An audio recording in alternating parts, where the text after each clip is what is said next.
What is going on, everybody? Welcome back to the Dirty Bird Fly Through. Before we get started, really quickly, remember to like, remember to subscribe, remember to share out all the content. All of the support is greatly appreciated. And, the Atlanta Falcons find themselves in another primetime game, Sunday Night Football, going out west to face the San Francisco 49ers. And what is going to be another very important game for this Falcons team here in Week 7. So let's not waste any time. Let's get right into it. And starting off with the injury report, and as you can tell for both these teams, it is very, very lengthy. Starting off for the Falcons, some of the more notable names on here, obviously, Darnell Mooney, he missed the last game. He has been limited all week with a hamstring injury. There's been some conversations, about that wide receiver position. Obviously, Ray-Ray McCloud is someone else who has not really been too involved. He also has not been practicing. There's been some speculation maybe the Falcons are getting ready to make a move at that wide receiver position, but Darnell Mooney has returned to practice. He is limited. I would anticipate we're closer to seeing him back with this team. Obviously, the Falcons want to have Darnell Mooney involved. That unlocks a whole new aspect of the offense. I don't really think we've had an opportunity to see in full yet. But Darnell Mooney, he has been limited in practice all week. Jalen Walker, a big name with a groin injury. He has not been practicing all week, and honestly, I really don't know how much I'd actually expect of him on Sunday night, if at all. Um, Jalen Walker, really since training camp, has been, it feels like, dealing with some lingering injuries, and he has been able to play, but he could be in danger, it looks like, of missing his first career game. Billy Bowman, with the hamstring injury, he is still out, not practicing for Wednesday and Thursday. And obviously the big one, the Falcons Iron Man, the longest active starting streak in the NFL, Jake Matthews. He got injured Monday night right before halftime versus the Bills. He has not been practicing Wednesday or Thursday. So honestly, that start streak definitely looks to be in danger. But I think we got to remember with Jake Matthews, he's going to make a push to play all the way to the start of the game. I truly think that, when you consider just how dedicated this guy has been, and it's not talked about enough, but how dedicated Jake Matthews has been to no matter what being available in these games. Y'all remember that time where the Falcons were playing on Thursday night and he became a father, and then he flew on Arthur Blank's jet up to Charlotte, and he was still ready to play, for kickoff of that game. So Jake Matthews, without a doubt, I know he's going to be making a push to play, but still, it's something very important to watch out. The Falcons are definitely, they're dealing with injuries as everyone is, but, I still don't know if it compares to the 49ers because it feels like San Francisco's entire roster, is on this injury report and is dealing with something. Obviously, the most notable name is Brock Purdy, their starting quarterback. He has returned to practice, but it looks like they are trending towards another Mac Jones start. It looks like we are going to be seeing Mac Jones once again for the 49ers starting on Sunday night. Some other names of note, George Kittle, he has been out since the early weeks of the season. He has returned to practice, and it looks like he could be returning to the 49ers lineup for the first time since I believe week 1. And just a whole lot of other names also. Yes, they might be practicing and stuff, but they're still beat up. Both teams are beaten up in this game, and I think that's the reality of it. Um Obviously the very big injury the 49ers just suffered this past Sunday was linebacker Fred Warner. He is out for the season with an ankle injury. And it's absolutely brutal for them because now, obviously, the task of them having to stop Bijan Robinson becomes even that much tougher for San Francisco. So both teams definitely beaten up. Now, obviously, the Falcons, The win versus the Bills was one of the biggest wins this franchise has had in years. And, it's easy to really say that for the first time in many years, there is a confidence that you really feel around the Falcons getting these big wins in prime time and doing it the way you're doing it with the dominating defense with such an electric player like Bijan Robinson. It has really ignited a spark into everything related to the Atlanta Falcons, everything associated with the Atlanta Falcons. And this team is soaring high heading into Sunday Night Football. And what I think is important is the win versus the Bills was absolutely amazing. It was amazing to witness. It was amazing to be a part of. But now you have to keep focused because this is a very important game. This is a very important NFC game, and it is a game with playoff implications. I think there's a big question of just how much this game at the end of the year could mean for the playoffs. And this could be one of those games that when you look back at the end of it, you could really look back at it and say made or break the Falcons making the playoffs because this is going to be a San Francisco team that they are in a tough division as well. They are currently leading the NFC West, but there's two other teams right there that are 4-2, and the Falcons are gonna. This is the Falcons' first matchup against the NFC West, and you're gonna have to face Seattle. You're gonna have to face the Rams later in the year. You're gonna have to face Arizona later in the year, but San Francisco, this is absolutely going to be a game critical, I believe, to the Falcons' playoff standings. And if you can win this game, I think it puts you in an amazing position for a playoff spot. Now, of course, if you lose this game, does that mean, the hope for the playoffs is over? No.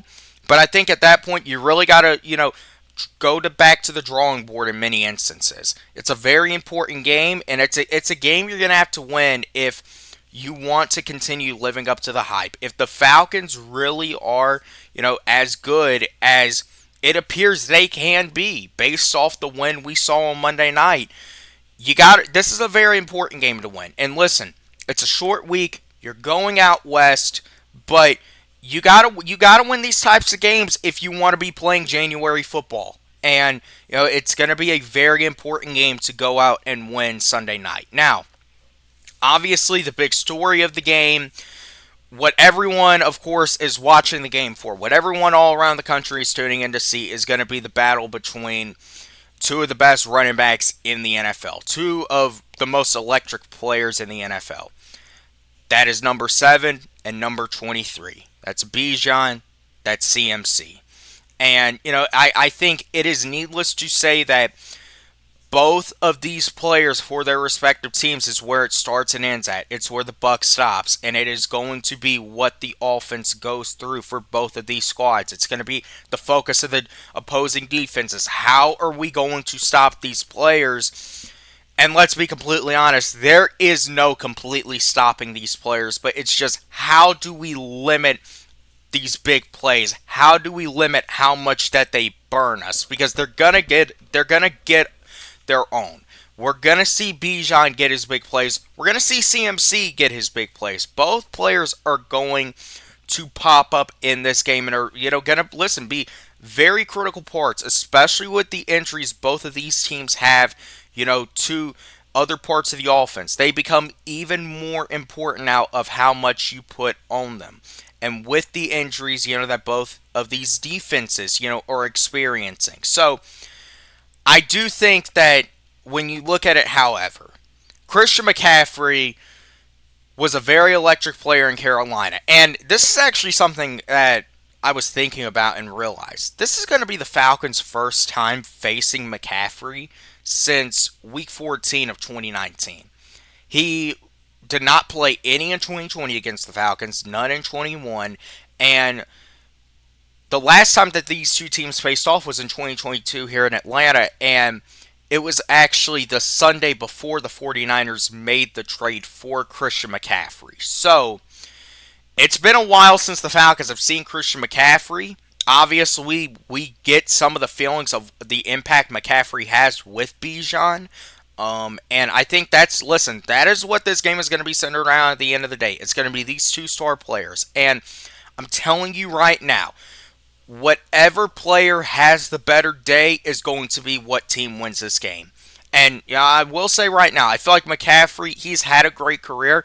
McCaffrey also has a lot of wear and tear on him. And I do feel like McCaffrey, while he is still very impactful, he's lost that step of explosiveness that I feel like Bijan, is currently, at the height of. So I think that is honestly one thing that does go into the Falcons' favor. I'm not saying that you don't have to worry about Christian McCaffrey. Christian McCaffrey is the 49ers offense at this point. He is where it starts and it ends with. He's going to be Mac Jones's number one option in the passing game. I feel like he is clearly going to be, obviously, what stirs it in the running game. So there's a lot of storylines in this game, but this is definitely maybe the biggest one. Now, another big storyline that I feel like goes into this game is, a lot of old. It's going to be a reunion game for a lot of these coaches. Raheem Morris, Kyle Shanahan, and Jeff Ulbrich. They were all a part of obviously that 2016 Falcons coaching staff. Raheem Morris and Kyle Shanahan, they're very good friends. They know each other very well. And, also, Jeff Ulbrich and Robert Saleh. When Saleh was the head coach of the Jets, as we all know, Jeff Ulbrich was the defensive coordinator. Jeff Ulbrich knows exactly what Robert Saleh wants to do. He knows how he wants to run a defense. He knows the goals and the tendencies that he has. He knows how he likes to attack the opposing offense, attack the quarterback, and get pressure on him. And, the Falcons should know very well at the end of the day the Kyle Shanahan offense and the impact that is going to have. So I really feel like with all of the familiar faces that know one another in this game, it's, I think it adds an element that this could really be a game that could go either way. It could turn into an offensive shootout, or it could turn into an absolute slugfest. It's really just, I think, going to come down to what coaching staff is more prepared, obviously with what they have to work with and all those things being considered. But that it's definitely going to play a role, the familiarity that all these coaches have with one another. Now, I was talking about the Shanahan offense. We know the Shanahan offense very well because in 2016, that was the offense that got us to the Super Bowl. It was also Kyle Shanahan's play calling that cost us that, but we all know that. But at the end of the day, look, Kyle Shanahan, he's one of the best in football today. He's one of the best coaches. The creativity that he is going to throw in there with how he uses these guys is, going to be, you got to be prepared for anything with Kyle Shanahan. You got to be prepared for some trickery. And listen, they love to bring out the trickery in primetime. They do. They love to, and you got to expect some of that, especially with the injuries. Kittle's going to be back. That's that's Kyle Shanahan's X factor on offense. That's, a guy that he can use as a sixth offensive lineman, or it could be one of the best tight ends in football. That is the weapon that Kyle Shanahan has. And then, of course, Christian McCaffrey. Now, you got to be prepared for anything that Kyle Shanahan is going to throw at you. Obviously, he tries to put his quarterbacks in the best situations to succeed. So it's all going to really start with disrupting Mac Jones. If you're able to disrupt Mac Jones, that disrupts Kyle Shanahan's plan, that disrupts what he's able to do. As we know, the Shanahan offense is very detailed, it's very methodical, and a lot of working pieces have to come together for it to really succeed. So you have to be prepared to disrupt Mac Jones. That's going to be the other big key of this game. Disrupting Mac Jones. You got to limit the big plays for McCaffrey, and you got to disrupt Mac Jones. And, that is the big challenge for the Falcons defense. You got to continue to keep proving yourselves in these types of spots. It's going to be very, very critical that energy that you brought versus Buffalo, the energy you brought versus Minnesota, there's a primetime energy about this team. And it really, it doesn't really matter so much. It doesn't really seem like the Falcons care about playing at 1 o'clock. If they're under the lights, though, they know it is time to show up. And we need to continue bringing that energy. Of course, you got to bring that energy for all the games, whether it's 4 o'clock, 1 o'clock, 1 a.m., 3 a.m. I don't care when we're playing, 9 a.m. You got to bring that energy at all times. But especially under the lights, the Falcons know the entire world watching. They got to bring it. And the mentality of Jeff Ulbrich so far, has we see it on full display. We see that he has this defense rolling. It's the best in the NFL. But you got to keep proving yourself. You got to keep it up because this is another opportunity to put your defense on full display. You cannot have, and I got to stress this enough, the biggest thing I feel like for the Falcons in this game is going to be getting in the way of yourselves. Kind of like what we saw versus Carolina. With all of the injuries that San Francisco has, the biggest challenge for the Falcons is going to be keeping the focus, is going to be being able to maintain that energy that you saw against Buffalo. And look, you're going out across the country with a day less to prepare. It's gonna be a very tough thing to do. But at the end of the day, you got to do it. You got to continue to keep proving yourself. You got to continue to show up and win these games. It doesn't matter what circumstance gets in the way. You got to continue to show up. You got to bring the same energy for all of these games. That's what is going to make this Falcons team a great football team. Is if you can continue to show up for all these games and continue to build consistency. And look, you got to keep stacking these wins. I was talking about it earlier with, if you want to be playing important football in January, you got to continue stacking these wins. It's very important. This is another opportunity. You got to show up. You got to sack this win. You look at the schedule that's coming up for the Falcons. You have the Dolphins.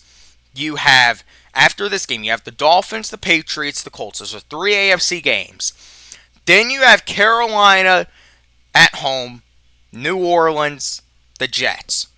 You got to stack some wins. And that is what is going to make you a great team. That's what's going to put you in a great position to be playing very meaningful football in January. Because you can win against a Buffalo team all you want and it be great. But if you can't continue to build off of that and continue stacking these wins and build that resume, it's going to be just like it has been in years prior. So if you truly want to prove, and I feel a different energy about this team. I do.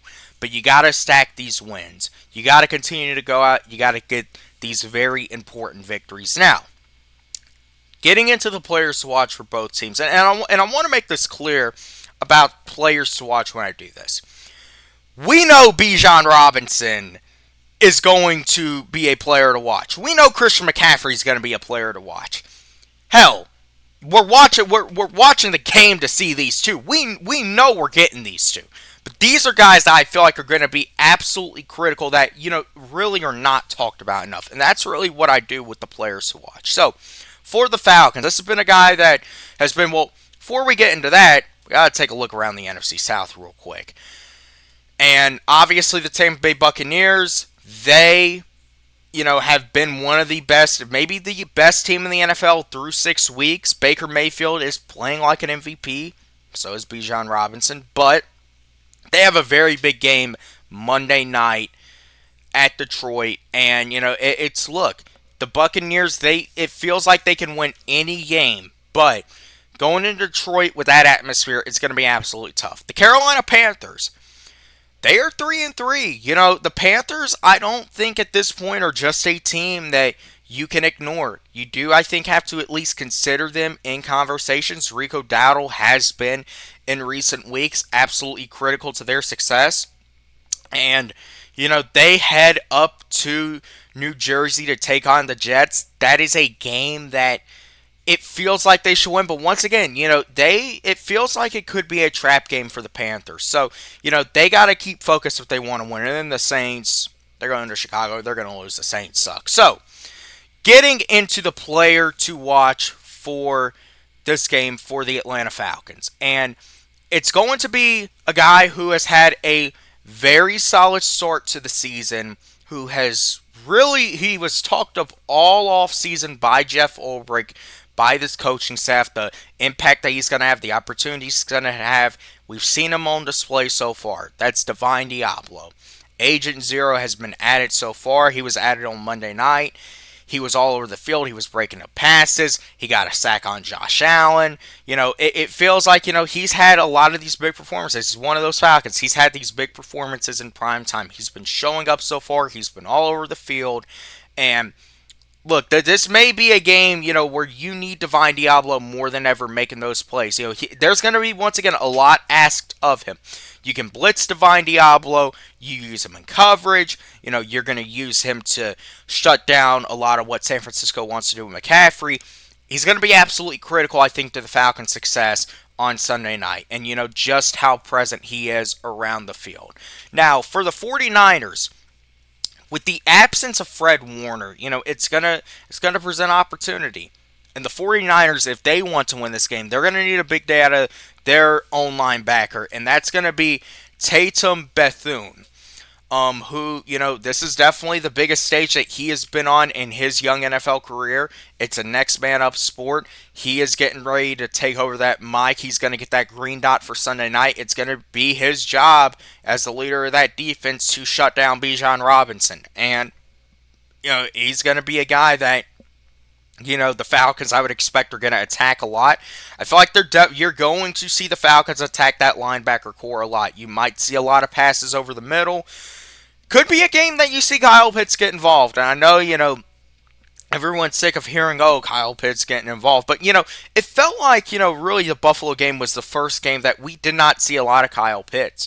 We saw him get involved in the Washington game. We've seen him get involved really throughout this season early so far. So this could be another spot where you do see the Falcons try to get that ball to Kyle Pitts over the middle. Obviously Drake London's going to get his, but the Falcons are going to attack this linebacking core for San Francisco and also the front without Nick Bosa and, a lot of young guys. Mykel Williams, that is someone San Francisco is really looking to get something out of so far.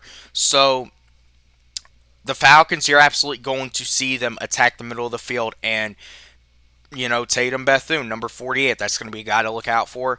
See how he is able to handle maybe the most explosive player right now in the whole NFL, and what performance is he able to put up that could potentially give the 49ers a chance in this game. Now, getting into the keys of victory. Number one, you got to meet fire with fire. Shanahan and that offense, he's always going to bring a game plan that you got to be prepared to see anything. You got to be prepared for some trickery. You got to be prepared, for motions. You got to be prepared for how he uses his guys all over the field. So you got to bring that fire with fire. We saw Jeff Ulbrich call an amazing game versus the Bills.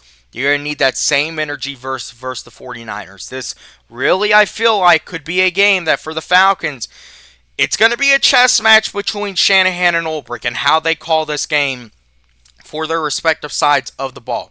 Does not take away from the fact that Zach Robinson is going to have his hands full with Robert Saleh. So, Zach, at the end of the day, Zach, it feels like ever since he's gotten down on the field, he has had much better game plans. There's been a lot better execution. But you're going to have to see the fire met with fire when it comes to coaching and it comes to calling this game. This is going to be a game that coaching is going to be very, very critical in, especially with all the injuries. Now, the second key to victory, you got to get pressure on Mac Jones early, because I was talking about it earlier.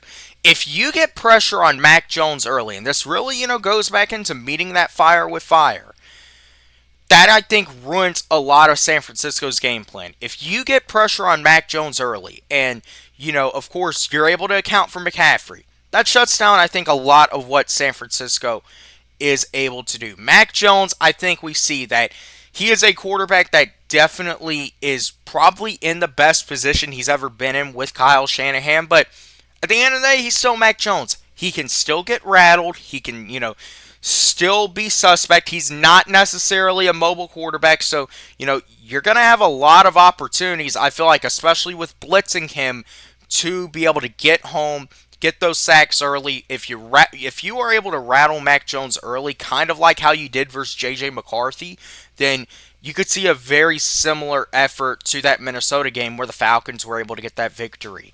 And so it's going to be critical to get that pressure on the quarterback for San Francisco, Mac Jones. And final key to victory. I was talking about earlier, Zach, he has to show up with a good game plan. But sometimes, that's keeping it simple. And what this thing needs to go through, it needs to go through number 7. It needs to go through number 25 on offense because that is where you set up everything. You want to get Drake London involved. You want to get Kyle Pitts involved. It starts particularly with 7. And Bijan is going to have a great opportunity to eat this San Francisco defense alive, especially with the lack of linebacker stardom that they have with Fred Warner out. Bijan, I think, could absolutely carve up this defense on Sunday night. So you cannot come out wanting to have a cute game plan. Sometimes, we have seen them building more so off of the pistol with certain motions, but you got to keep it simple.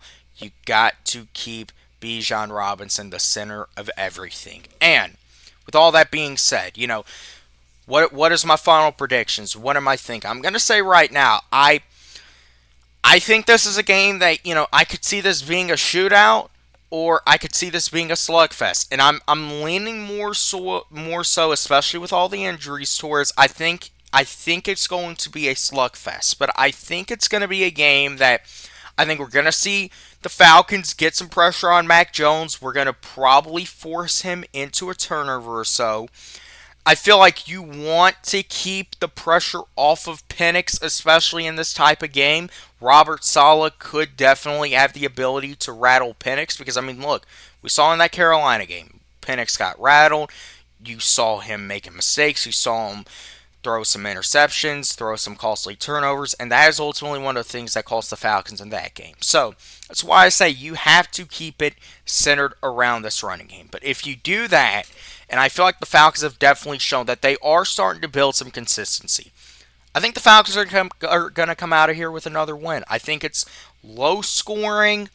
So give me the Falcons 19-13. I think it's probably another big day for Bijan Robinson. I think defense shows up and has a big day.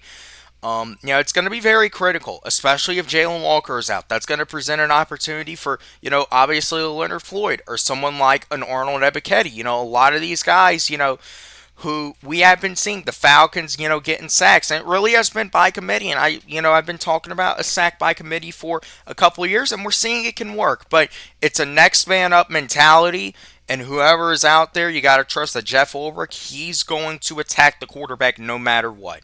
He's sending 5, he's sending 6, and if you're able to rattle Mac Jones early, you get him into making some of those mistakes, the Falcons are going to be set up in a really good position as long as Bijan Robinson stays going. So, with all that being said, I appreciate everyone for watching. Remember to like, remember to subscribe, remember to share out, and I will see you all in the next one.